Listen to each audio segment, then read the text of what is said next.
رسول رسول رسول رسول نبي نبي نبي نبي. And only 2 weeks left now, 2 weeks gone. You have suffered loss. Did you ever realize that your loss was someone else's gain? Has it ever entered into your consciousness that your loss was someone else's gain? That as the value of the money fell, there's a massive transfer of wealth from the masses to a blood-sucking predatory elite. Yeah, that is riba as well. And then when you take out the money, another 5 years later, can't buy a donkey anymore, could only buy a goat. And if you wait long enough, you could only buy doubles. Huh? That way Indonesia reached today. Could only buy doubles. That way Turkey reached today. Could only buy doubles. This is our pathetic state. We have abandoned the Prophet ﷺ, abandoned his sunnah on these very crucial, vital issues of shirk and riba. What can we do? How can we stay out of shirk? How can we stay out of riba? I don't know about you, but I know about myself that I do not recognize the sovereignty of the state of Trinidad and Tobago. You can put me in jail for that. Go ahead, I do it. And me going and voting no elections for no PNM or no UNC. That's how I will do it. And I'm not pledging allegiance to the constitution of this state. No. I will never do that.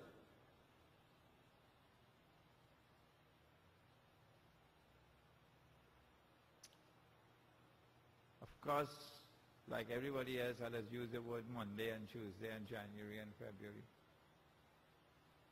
So I have to pray to Allah and ask Him for forgiveness for that shirk. Because sometimes I just also say Friday, which is shirk.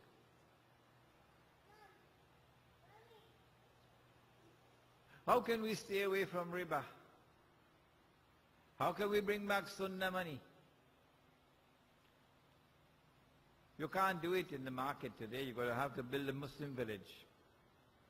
And in the Muslim village, you will have the Muslim market. And in the Muslim market, yes, you can try to bring back sunnah money.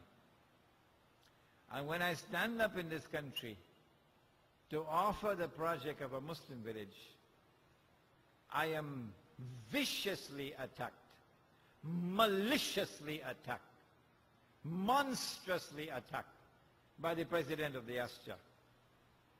Awesomely misguided man, awesomely misguided Jamaat. But he who laughs last, laughs best. If this is our pathetic state on the front of shirk and of riba, what about the rest of the sunnah of the Prophet ﷺ? We're talking about Muhammad ﷺ and the world today. Nabi Muhammad ﷺ was sitting in his home when his sister-in-law came in, his wife's sister. Aisha radiallahu ta'ala anha had an elder sister named Asma. So she came in and she was wearing clothing which was a bit transparent. So when the Messenger of Allah saw her, he turned his face away. And he said to her, Asma, when a girl reaches the age of puberty, so now she has a monthly cycle, nothing must be seen of her body except this, and he pointed to the face, and this, and he pointed to the hands. And so a woman is supposed to be covered. we use the word hijab to describe that covering, hijab. But actually hijab means a curtain. That no one can speak to Allah except min wara'il hijab.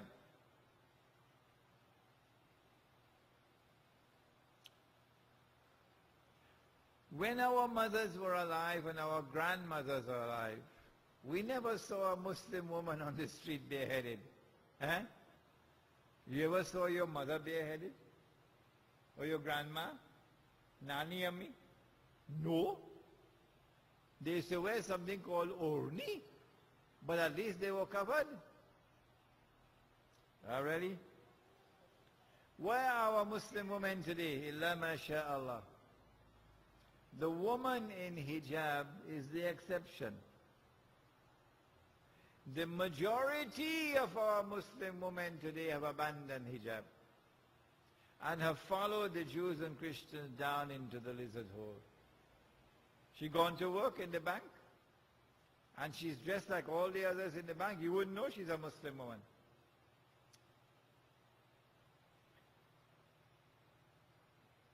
This abandonment of the Sunnah has taken place before our eyes. Do we make an effort to try to correct it? If your wife is not in hijab, you have to answer for it.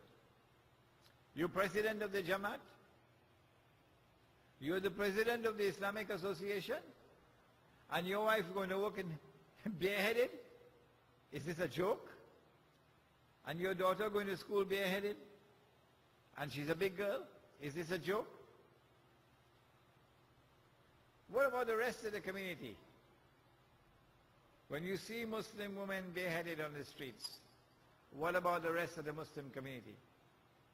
Listen to the Prophet ﷺ and tell me whether we are following the Sunnah or not.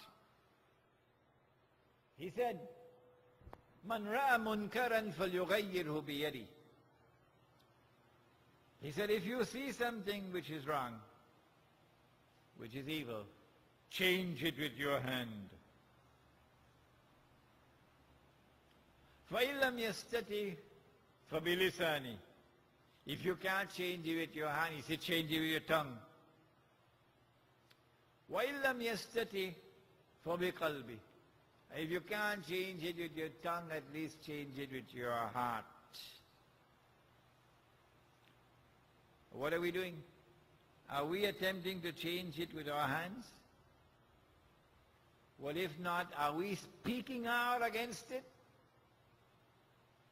And if we're not speaking out against it, are we detesting it in our hearts? And if we are not even detesting it in our heart, and he said that is the weakest form of faith. That is the weakest one of all, to detest it in your heart. The overwhelming majority of the women of our community have abandoned hijab. We're not attempting to change it with the hand. We're not attempting to change it with the tongue. We're not even detesting it in the heart. Would you not agree that nothing now remains of Islam but the name?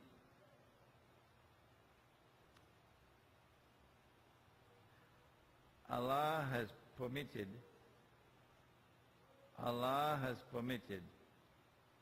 in the Quran, and the Prophet ﷺ has permitted in his Sunnah, permitted a Muslim man to marry more than one wife. Does anyone want to challenge me and say I'm wrong? Come on, say it now. If I'm wrong, come and say it.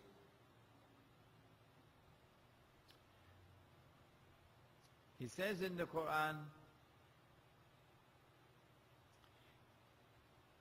وَإِنْ خِفْتُمْ أَلَّا تَعْدِلُوا فَوَاحِدَةً. If you fear that you will not be able to deal justly with your wives, then marry only one. But if you can deal with them justly, and if you have the means to maintain, then Allah has given you permission to marry up to 4. This is in the Quran.